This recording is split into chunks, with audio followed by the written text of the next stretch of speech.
성경은 하나님과 그분의 아들 예수님에 대해 알려주십니다. 하나님의 위대하심과 사랑, 그리고 예수님을 믿어야 구원받는다는 사실을 전해줍니다. 사람은 하나님 믿기 전에는 하나님을 떠난 죄인이었지만 하나님 말씀을 믿음으로 하나님 백성이 되고 하나님 나라에서 영원히 살 수 있는 은혜를 입습니다. 오늘 읽은 베드로전서에서 하나님 말씀을 믿을 때 일어나는 변화를 우리에게 알려주셨는데, 그것은 우리가 택함받은 족속이 되고 하나님을 예배하는 제사장이 되며 거룩한 나라가 된다는 것입니다. 이런 신분의 변화는 하나님의 말씀을 믿음으로 생겨진 결과들이죠. 오늘 주신 말씀을 통해 여러분과 하나님의 백성이 되는 은혜를 입게 되기를 바랍니다. 먼저 하나님 말씀을 믿으면 택하신 족속이 된다고 하셨죠. 너희는 택하신 족속이요. 이 택하신 족속이란 세상 사람들 중에서 택함을 받았다, 선택받은 거예요. 하나님께서 말씀을 믿는 모든 사람들을 택하여 그분의 백성으로 삼아 주시겠다는 것입니다. 모든 사람이 죄를 범함으로 하나님을 떠난 죄인인데, 그래서 믿음의 조상이었던 아브라함조차도 하나님을 섬긴 것이 아니라 우상을 섬긴 사람이었죠. 그러나 하나님께서 아브라함을 부르시고 택하심으로 믿음의 조상이 되게 하셨습니다. 우리도 예수님의 십자가와 부활을 믿으면 하나님 자녀가 되는 거예요. 이 모든 것이 하나님의 부르심과 선택입니다. 하나님의 부르심은 하나님 말씀을 믿는 모든 사람들에 대한 말씀이에요. 따라서 성경에 나타난 구약의 하나님 여호와를 믿고 신약에 나타난 구세주 예수님을 믿는 사람들이 택함받은 족속이 되는 거죠. 지난 2000년 기독교 역사에 택함받은 족속은 하나님의 말씀을 믿고 회개한 사람들입니다. 이와 같이 택하신 족속이 되는 것은 하나님 말씀을 믿었느냐 안 믿었느냐로 결정되는 것이죠. 바울을 하나님이 선택했다고 말하셨는데 어떻게 그것을 알 수 있습니까? 그가 다메섹으로 가던 중에 부활하신 예수님을 만났고 그분의 음성을 듣고 순종했기 때문에 그런 거예요. 그것이 바울이 택함받은 족속이라는 의미입니다. 카인은 택함을 받지 못했어요. 카인도 하나님 말씀을 들었지 않습니까? 하나님과 대화를까지 나눈 사람이에요. 근데 그는 하나님을 순종하기보다 하나님 떠나는 것을 선택한 사람이에요. 그는 하나님이 없이 살기를 택한 사람입니다. 그래서 카인은 택함받지 못한 것이죠. 성경에 나오는 수없이 많은 믿음의 사람들과 불신앙의 사람들을 가르는 기준이 무엇입니까? 무엇이 그들을 택함받은 사람인지 아닌지를 구분합니까? 오직 하나님 말씀을 믿고 순종했느냐 아니냐의 차이인 것입니다. 사랑하는 여러분, 여러분은 하나님 말씀을 믿고 회개함으로 거듭나셨습니까? 성령의 불을 받으셨습니까? 하나님 말씀을 사모하며 살아가십니까? 이런 증거가 여러분에게 있느냐 말이에요. 세상에 지금 80억에 달하는 사람들이 있다 하는데 누가 하나님의 택함받은 사람들입니까? 성경을 믿고 순종한 사람이에요. 성경은 믿음의 시금석이기 때문에 그런 거예요. 만약 어떤 사람이 하나님과 예수님을 믿는다 말을 하지만 나는 성경을 안 믿겠다, 그러면 그것은 아무 의미가 없는 말이라 해요. 또는 나는 성경의 일부분만 믿겠다, 그것도 스스로 택함받지 못한 것을 증명하는 것이라 해요. 어떤 사형수의 이야기가 전해지는데 그가 하나님 믿기를 거절하고 살다가 사람을 죽이고 사형 집행을 받게 됐습니다. 이제 죽음 앞에 서게 된 그 사형수는 감옥에 있는 동안 자신의 삶을 돌이켜보고 자신이 잘못했다는 것을 알게 됐어요. 그래서 사형 집행 전에 목사님 면담을 청했습니다. 그리고 이렇게 말했습니다. 제가 어릴 때 친구를 따라 교회에 몇 번 간 적이 있습니다. 그때 들은 이야기가 생각이 나서 목사님을 뵙고자 했다며 자기에게 성경을 좀 넣어달라 그렇게 부탁을 하더랍니다.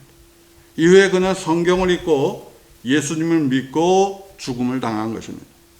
그 사형수는 사형당하기 전에 하나님 말씀을 믿게 되고 하나님의 택하심을 받는 귀한 은혜를 입은 거예요. 한 판사가 이런 이야기를 합니다. 그분은 어릴 때부터 하반신이 마비되어 살던 중에 피나는 노력 끝에 법과대학에 합격했고 이후에 사법고시까지 합격하게 됩니다. 근데 자신의 동료 중에 몸이 불편한, 자기만큼 불편한 사람이 있는데 그 사람이 성경을 열심히 읽더라는 거예요. 그것을 보고 저게 무슨 책인가, 나도 한번 읽어봐야 되겠다. 그래서 그 사람이 성경을 4번을 읽던 중에 하나님을 만나게 된 거예요. 그렇게 간증을 했습니다. 우리가 성경을 읽음으로 하나님을 알고 믿게 되어 그것이 하나님의 선택함을 받는 것입니다. 기독교에서 하나님께서 어떤 사람은 천국으로 가게 하시고 어떤 사람은 지옥으로 갈 것을 정하셨다. 그걸 예정설이라고 하는데, 근데 그것을 많은 사람이 주장을 해요. 또 그런 주장을 반대하는 사람도 있어요. 저도 반대하고. 사실 애매한 문제죠. 그런데 한 가지 확실한 것은 내가 택함 받았느냐 아니냐를 내가 어떻게 아느냐. 내가 성경을 믿으면 택함 받은 거고 내가 성경을 안 믿으면 택함 안 받은 거예요. 그게 정해진 기준이에요.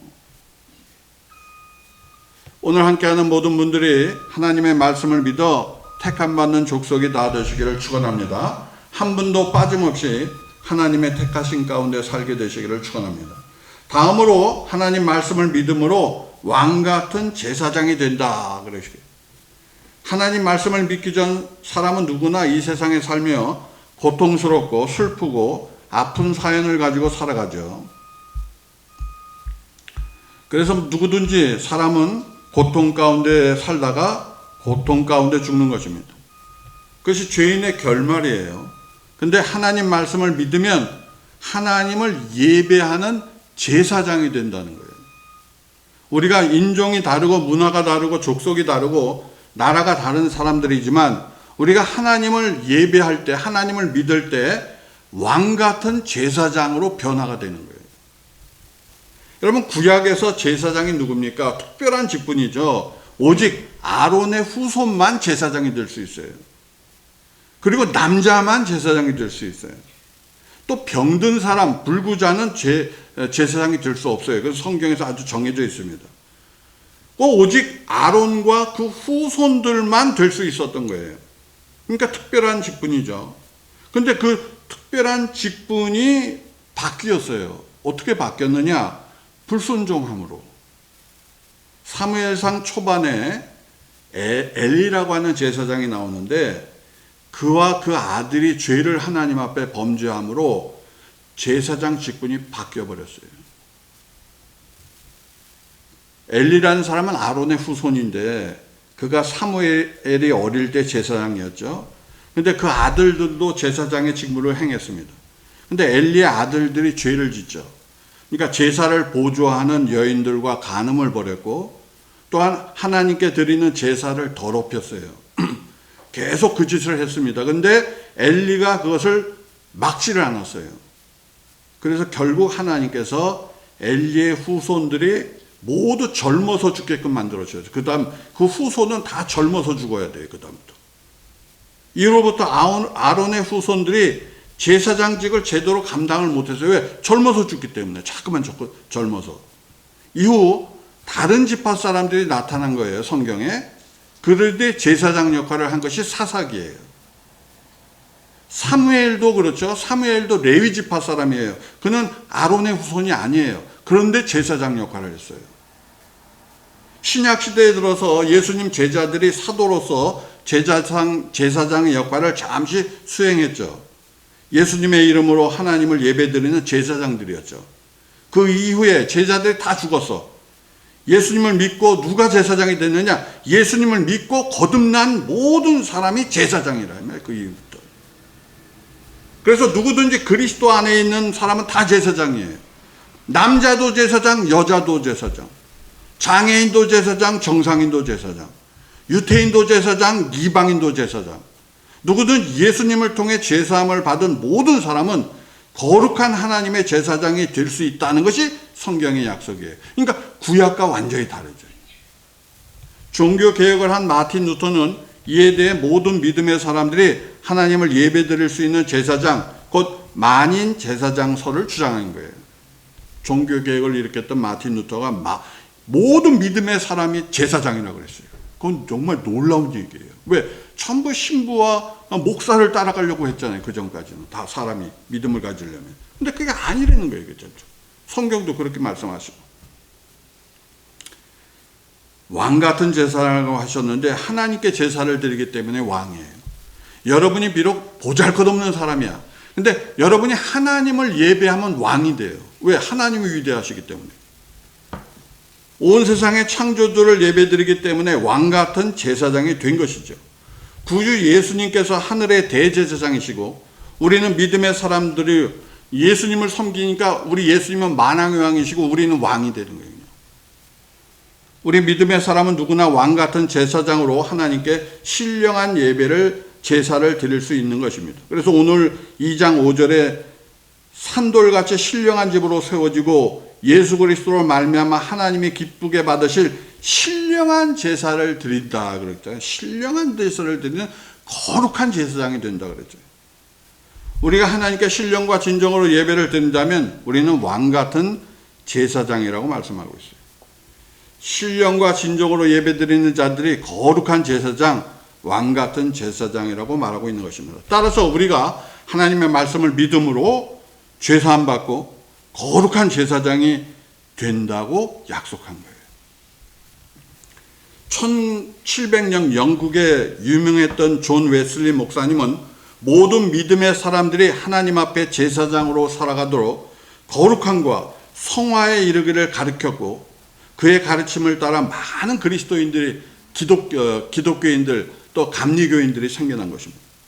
우리가 웨슬리가 전한 성화와 거룩함을 이루어감으로 신령과 진정으로 예배드리는 귀한 제사장이 되어야 돼요.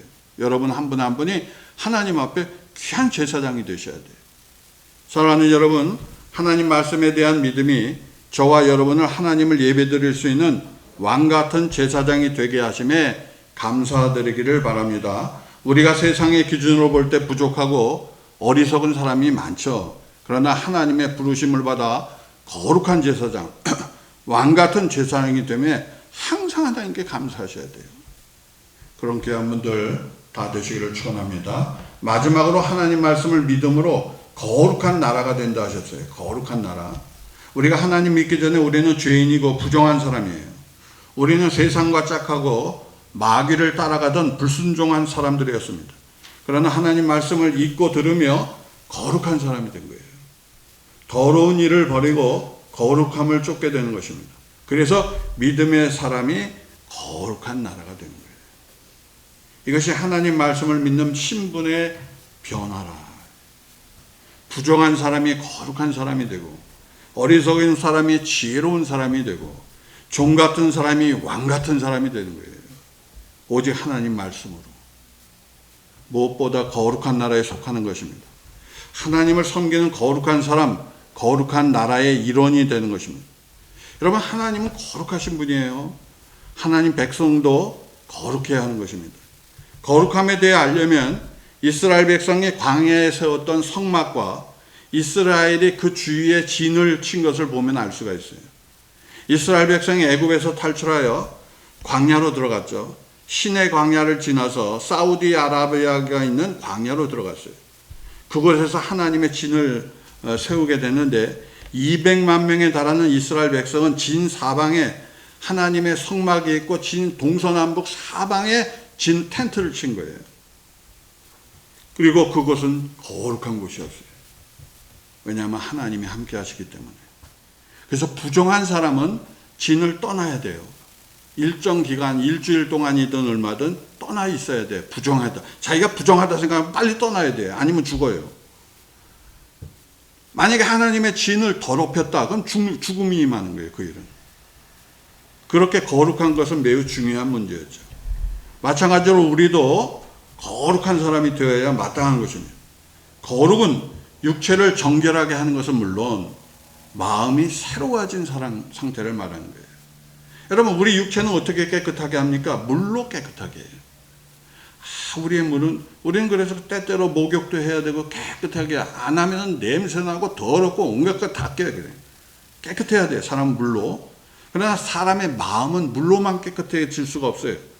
하나님의 말씀과 예수님 피로 깨끗해져요. 따라서 하나님 말씀을 믿고 예수님을 믿음으로 거룩해져야 돼요. 세상 사람은 두 가지로 분류될 수 있습니다. 한 부류는 거룩한 사람이고 한 부류는 더러운 사람들이에요. 거룩한 사람들은 하나님 말씀을 믿고 죄사함 받고 제사장이 된 사람들이에요. 이 사람들은 거룩하게 살다 거룩한 하나님 나라에 들어갈 사람들이에요. 또 한 부류의 사람들은 부정한 사람들이에요. 더러운 사람들입니다. 죄인들이에요. 그런 사람들은 하나님을 거부하고 마귀를 따라간 사람들이에요. 예수님을 믿지 않으므로 죄를 가지고 죽어 영원한 형벌로 들어가는 사람이 부정한 사람들이에요. 성경에 나오는 하데스라고 하는 것은 죽은 혼들이 가는 곳이에요. 그곳은 하나님이 정하신 기간 동안 마귀가 왕노릇하는 곳입니다. 이 세상에서 죄가 있고 회개하지 않은 모든 사람들은 그곳으로 들어가게 되어 있어요. 지난주 전한 말씀같이 하나님 말씀을 마음대로 취하고 막 선택한 사람, 돌에 넘어져 쓰러지는 사람들, 예수님을 반역한 사람들이 전부 그곳으로 떨어지게 되어 있어요. 그것은 물 한 방울도 하나님이 주지 않아요, 여러분. 여러분, 이 세상에 왜 행복한 줄 알아요? 물이 있기 때문에 행복한 거예요. 음부에 떨어지면요, 일단 물이 하나도 없어요, 그다음부터는. 그것은 화산이 활활 불타는 곳이에요. 그리고 그것에 일단 들어가면 못 나와요. 끝이에요, 그대로. 희망이 없는 것이고 빛이 없어요. 완전한 어둠이에요, 그냥. 누구든지 거룩하지 않은 사람들, 예수님을 사랑하지 않으면 그곳에 떨어지게 돼 있어요. 또 예수 이름 팔아먹은 모든 자들은 그곳에서 다 떨어지게 돼 있어요. 자기 사리 사욕을 채운 모든 자들은 그곳에서 떨어지게 돼 있어요. 그러나 우리가 하나님 말씀을 믿어 거룩한 나라가 되면 우리는 하나님이 준비해 주신 놀라운 나라로 들어가는 거예요. 저 하늘 어딘가에, 저 우주 어딘가에 거대한 하나님 나라가 있어요. 그 하나님 나라는 물질계가 아닌 영적인 세상이에요. 그 세상은 행복과 감사와 은혜가 있는 것입니다. 부족함이 없고 부요함과 풍족함이 있는 것입니다. 그곳에서 하나님 보좌가 있고 거기서부터 흐르는 강물이 있어 온갖 과실나무가 한없이 자라는 곳이에요. 이 땅에서 하나님을 섬긴 봉사의 등급에 따라 여러분은 정해질 것이고 여러분이 가는 곳이 정해질 것이고 그곳에 영원히 살게 될 거예요. 그리고 언제나 여러분은 하나님을 예배 드릴 것입니다. 여러분, 이 땅에서 만약에 10만 명이 예배 드린다, 100만 명이 예배 드린다, 그러면 곤란해지죠. 왜? 잘 앞에서 들리지도 않거든요. 마이크가 아무리 큰 소리 해도 좀 설교자가 말한 게 듣기겠어요? 100만 명이면? 1000만 명이면 되겠어요? 안 돼요. 이 세상은 안 돼요. 그러나 하늘에선 1억 명이 아마 이상이 하나님을 예배 드릴 거예요. 근데 모두 하나님과 1대1로 대면해요. 물론 예수님을 보죠. 하나님을 직접 보지는 못할 거지만 예수님을 바라보면서 예배 드릴 거예요. 한 사람도 예외가 없어요. 천국은 각각의 사람들이 함께 모여 예배를 드리지만 하나님이 바로 여러분 앞에서 받으시는 거예요. 그것을. 그러니까 난 너무 먼데 그런 거 없어요. 천국은 그런 데가 아니에요. 우리 세상과 달라요. 왜냐하면 우리 하나님이 전능하시기 때문에 그렇습니다. 우리가 왕 같은 제사장이 되는 것도 놀라운 일이지만 수천만 명, 수억 명이 구원받은 사람들이 하나님을 예배드린다는 것은 이건 정말 놀라운 일이에요. 그것은 우리의 상상을 초월하는 일이에요. 사실 천국의 예배나 삶은 우리가 생각한 일도 꿈꾼 적도 없는 것이에요. 물론 지옥도 그렇지만 천국도 마찬가지예요. 그러나 그런 것이 가능한 것은 하나님께 불가능이었기 때문에 그런 거예요. 사랑하는 여러분, 우리가 죽어서 어디로 가야 됩니까? 거룩한 나라로 가야 합니까? 아니면 마귀가 왕노릇하는 어둠의 곳으로 가야 합니까? 선택은 지금 여기서 우리가 예수님을 믿고 그분의 말씀을 믿고 순종하느냐 안 하느냐에 결정났다 이 말이에요. 벌써. 따라서 이 세상에서 예수님을 믿는 것 같이 귀한 일은 없다. 그래서 전도하라고 그렇게 얘기한 거지. 왜? 여러분이 비록 이 세상에서 고통을 당했다 할지라도 죽어서 천국으로 가면 그것으로 만족한 것이니까. 여러분이 아무리 이 세상에서 돈이 많고 최대 원하는 대로 살았다 하지만 지옥으로 가면 물 한 방울 안 주는 그런 무서운 곳으로 떨어지는 거예요. 무엇보다 세상에 있는 교회는 거룩한 곳이어야 됩니다. 예수님의 피가 있는 곳, 예수님의 이름이 있는 곳이 교회예요. 우리는 이 교회를 거룩하게 해야 합니다. 우리가 거룩함으로 예배를 하나님께 거룩한 사람이 되어야 돼요. 오늘날 교회를 더럽히는 많은 사람들이 생겨났어요. 더러운 마음으로 예수를 믿는다고 하면서 교회를 더럽히는 목사와 장로들이 수두룩합니다. 지금. 감독, 온갖 이름 다 갖다 붙였어요. 성적으로 난잡한 사람들이 교회를 더럽히고, 남자가 남자를, 여자가 여자를 성적 대상으로 하는 사람들이 교회에 몰려와서 자기들이 마치 주인인 양 떠들어대고 있어요. 이런 더러운 일들이 교회를 더럽히는 모습을 우리는 지금 눈으로 보고 있는, 우리 눈앞에 다 펼쳐졌어요, 지금. 하나님의 교회를 더럽히는 사람들이 가는 곳은 정해져 있어요. 부정한 사람들은 거룩한 사람들과 함께 할 수 없어요. 우리는 이런 사실을 깊이 생각하며 거룩한 나라가 되기를 힘써야 되는 거예요. 저와 여러분이 스스로 자신을 돌아보고 부정한 생각, 부정한 행동을 다 버려야 되고 하나님의 거룩하심을 따라가야 할 줄로 믿습니다. 오늘 저희가 읽은 베드로전서 2장에서 택하신 족속, 왕같은 제사장이요, 거룩한 나라가 되는 기준이 하나님 말씀을 믿는가 아닌가에 달려있다 그랬어요. 우리가 이 하나님 말씀을 통해 거듭나고 새 사람이 되어 하나님의 백성이 되어야 한다는 것입니다. 이 말씀같이 우리의 신분이 변하여 하나님과 연결이 되는 것에 대해 제가 말씀을 증거했어요. 이제 이후로 여러분 한 분 한 분이 택하신 족속으로, 왕같은 제사장으로, 거룩한 나라로 하나님께 예배드리며 찬송하며 감사드리는 귀한 분들이 다 되시기를 축원합니다.